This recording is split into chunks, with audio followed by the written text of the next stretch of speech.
అదే RTV app వార్తల్ని క్షణాల్లో చదివే అవకాశం ఉంటుంది. ఒక న్యూస్ పేపర్, ఒక టెలివిజన్ ఛానల్ మీ చేతుల్లో ఎప్పుడు ఉంటాయి. తహసీల్దార్ గారు నాకు పట్టా ఇచ్చినాడు సార్ 5 సెంట్లకు ఇచ్చినాడు సార్. నాకు ఈ 5 సెంట్ల పట్టా ఇచ్చింటే 4 సెంట్లు ఇల్లు కట్టుకున్నాను సార్. 1 సెంటు సెప్టిక్ ట్యాంక్ కోసం నేను వదులుకున్నాను సార్. సెప్టిక్ ట్యాంకు సంపు దొక్కుకోవాలని వదులుకున్నాను సార్. దాన్ని చెన్నకేశవరెడ్డి నా దౌర్జన్యంతో వాల్మీకి విగ్రహం పెట్టించినారు సార్. నాకు ప్రాణహాని ఉంది, నాకు రక్షణ కల్పించాలా నాకు సార్. నాకు ఆయన చేసే ప్రతి పని ఇదే, ఆయన రాజ్యాంగమే నడచాలంటారు. అంబేద్కర్ రాజ్యాంగము మా ఊర్లో అమలు కాదు, ఆయన చెన్నకేశవరెడ్డి రాజ్యాంగమే నడుస్తుంది సార్ మా ఊర్లో. ఆయన ప్రతిదీ ఆయన చెప్పినట్లు వినాలంటాడు. నా స్థలం నాకు దయచేసి ఇప్పియండి సార్. నా స్థలం నాకు ఇప్పియండి.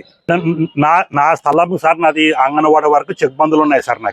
నేను 1 సెంటు వదులుకున్నాను. ఆ సెంటులో విగ్రహం పెట్టాలని ప్రయత్నం చేసి 3 రోజుల నుంచి ప్రయత్నం చేసి నిన్న రాత్రి అనుకోకుండా విగ్రహం తాత్కాలిక విగ్రహం పెట్టినారు సార్. నేను 18 సంవత్సరాల నుంచి ఉన్నాను సార్. 18 సంవత్సరాల నుంచి ఉన్నాను. నేను ట్యాక్స్ పే చేస్తున్నాను, కరెంటు బిల్లు కడుతున్నాను సార్, అన్నీ చేస్తున్నాను సార్. నేను సార్ 1 సెంటు ఆక్రమించుకున్నారు సార్ వాళ్ళు. అది కూడా లేదా వాళ్ళు ఆక్రమించుకున్న దాంట్లో నా టాయిలెట్ పిట్ అనేది తవ్వి వదులుకున్నాం సార్ మేము. అవును సార్ శ్మశాన స్థలమే అది. గ్రామంలో అందరికీ ఉండేది శ్మశాన స్థలము గ్రామ కంఠంలో సార్. పట్ట పొలాలు అనేది ఎక్కడ లేవు. మాకు ఎంఆర్ఓ గారు మేము పొజిషన్ ఉండేది కాబట్టి మాకు శ్మశాన స్థలంలో పొజిషన్ ఉన్నాం కాబట్టి మాకు 18 నుంచి ఉన్నాను కాబట్టి 18 సంవత్సరాల నుంచి నాకు నాకు పట్ట ఇచ్చినాడు సార్, పొజిషన్ ఇచ్చినాడు సార్. ఉన్నాడు ఈయన జయనాగేశ్వరరెడ్డి సార్ మా ఊరికి వచ్చినప్పుడు ఆయన వాళ్ళ తెలుగుదేశం పార్టీ పథకాలకు సూపర్ 6 పథకాలకు ఆకర్షణ అయ్యి మీ పార్టీలో తెలుగుదేశం పార్టీలో చేరిన దానికి నా పైన కక్ష కట్టి సార్ నా పైన కక్ష కట్టి ఆయన బలవంతంగా నా ఇంటికి అడ్డంగా నా స్థలాన్ని ఆక్రమించి విగ్రహం పెట్టిస్తున్నాడు సార్. ఆయన నుంచి మాకు రక్షణ కల్పించండి, నా స్థలాన్ని నాకు ఇప్పించండి. ఎస్పీ గారికి, కలెక్టర్ గారికి అందరికీ నేను విన్నవించుకుంటున్నాను సార్. నేను ఓన్లీ తహసీల్దార్కి ఫిర్యాదు చేశాను సార్. నేను తహసీల్దార్కి చేశాను, స్టేషన్లో కూడా చేస్తాను సార్. నేను చేశాను, ఇంతకుముందు స్టేషన్లో చెప్పాను సార్. సార్ వచ్చి ఏం చెప్పాడు, నేను వాళ్ళ పిలిపించి చెప్తాను అని చెప్పినాడు సార్. వాళ్ళని పిలిచి కూడా చెప్పారు సార్, మీ దగ్గర ఏమన్నా అనుమతులు ఉంటే తీసుకొని రండి, నేను మాట్లాడతానని చెప్పాడు సార్. వాళ్ళు ఎలాంటి అనుమతులు తీసుకోలేదు, పంచాయతీ నుంచి తీసుకోలేదు, ఎంఆర్ఓ దగ్గర తీసుకోలేదు, సరౌండింగ్ ఈ గృహాల నుంచి కూడా తీసుకోలేదు సార్. ఎక్కడ పర్మిషన్ తీసుకోనకుండా దౌర్జన్యంగా నా స్థలాన్ని ఆక్రమించి ఆయన విగ్రహం స్థాపించినారు సార్. నాకు ఖచ్చితంగా దౌర్జన్యం చేస్తారు సార్. ఆడ ఊర్లో వచ్చేసి అందరినీ వైఎస్ఆర్సీపీ వాళ్ళు ఉన్నారు సార్. మేము అతి కొద్ది మంది మాత్రమే తెలుగుదేశంలోనే ఈ మధ్య కాలంలో మేము పథకాలకు ఆకర్షణ బయటకు వచ్చాము. వాళ్ళు మా మీద కక్ష కట్టి ఈ పని చేసినారు సార్ వాళ్ళు. మాకు ఎవరు సార్ నా స్థలం నాకు ఇప్పించాలా.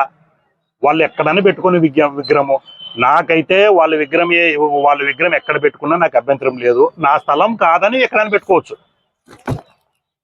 నా పేరు తిరుమల రెడ్డి సార్. మా తండ్రి గారి పేరు కె రామిరెడ్డి సార్. గ్రామం కడిమెట్ల విలేజ్ సార్, ఎమ్మెనూరు మండలం, కర్నూలు డిస్టిక్. నేను మండల తహసీల్దార్గా బాధ్యతలు చేపట్టి ఇప్పటికీ సంవత్సరము 1 నెల, అంటే 13 నెలల వ్యవధి అయింది. ఈ 13 నెలల వ్యవధిలో ఎవరే కానీ ఎలాంటి విగ్రహాలకు, అంటే అటు పెద్దలు రాజకీయ నాయకులవి కావచ్చు, లేకపోతే అదేవిధంగా జాతీయ నాయకులవి కావచ్చు, ఏ నాయకులవే కానీ విగ్రహాలు పెట్టాలి, మాకు పర్మిషన్స్ ఇవ్వండి అనేది మేమైతే ఎలాంటివి రిసీవ్ చేసుకోలేదు. అదేవిధంగా ఏదన్నా ఇట్లాంటివి పెట్టాలంటే మాత్రం కంపల్సరిగా అది పోలీస్ శాఖ, తహసీల్దారు, అదేవిధంగా మున్సిపల్, ఈ 3 శాఖల అనుమతులు తప్పనిసరి.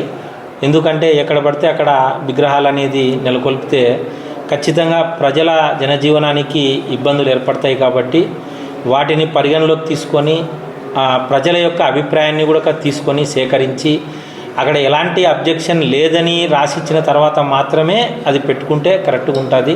లేకుంటే లా అండ్ ఆర్డర్ ప్రాబ్లం ఒకటి, అదేవిధంగా జనజీవనానికి కూడా ఇబ్బంది అవుతుంది. కాబట్టి నేను ఈ మీడియా ముఖంగా కోరేది ఏమంటే, ఎవరైనా కానీ ప్రజలు కానీ ఎవరైనా కానీ మీకు ఏదైనా భక్తిభావం ఉంటే ఎవరి మీదనైనా వాళ్ళకు ఏదైనా స్టాచ్యూస్ ఏర్పాటు చేసుకోవాలనుకుంటే మీరు తప్పనిసరిగా ఈ ఇందాక తెలిపిన శాఖలు మున్సిపల్ శాఖ, రెవెన్యూ శాఖ, పోలీస్ శాఖ అనుమతులు కంపల్సరీగా తీసుకొని మాత్రమే ముందుకు పోవాలని తెలియదు. మరిన్ని వీడియోస్ కోసం ఛానల్ ని సబ్స్క్రైబ్ చేయండి, లేటెస్ట్ అప్డేట్స్ కోసం వాట్సాప్ ఛానల్ ని ఫాలో చేయండి అండ్ లింక్ డిస్క్రిప్షన్ లో ఉంది.